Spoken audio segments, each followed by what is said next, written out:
और अल्लाह के नबी ने इस हदीस में इरशाद फरमाया, मन अद्दाहा क़ब्ल सलाती फ़हिय ज़कातुन मक़बूलतुन, जो आदमी फितराना ईद उल फित्र की नमाज से पहले पहले अदा कर ले तो ये फितराना उसके लिए ज़कात मकबूला है।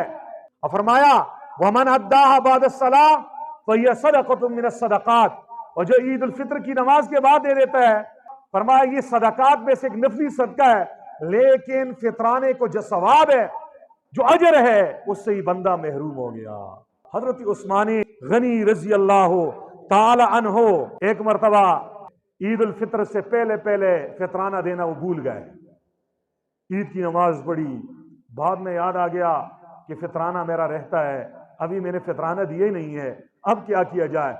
चुनांचे अल्लाह को राजी करने के लिए उसने एक गुलाम आजाद कर दिया। क्या कर दिया? वो लाखों रुपए का गुलाम था, आजाद किया। फिर भी दिल तड़प रहा है ना, दिल बेचैन है।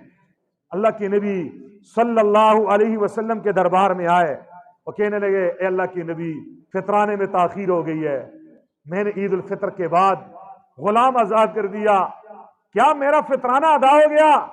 अल्लाह के नबी ने फरमाया, उस्मान, अगर तू 100 गुलाम भी आजाद कर ले तो जो फितराने का अजर ईद उल फित्र से पहले देने का है, वो 100 गुलाम आजाद करने का भी नहीं है।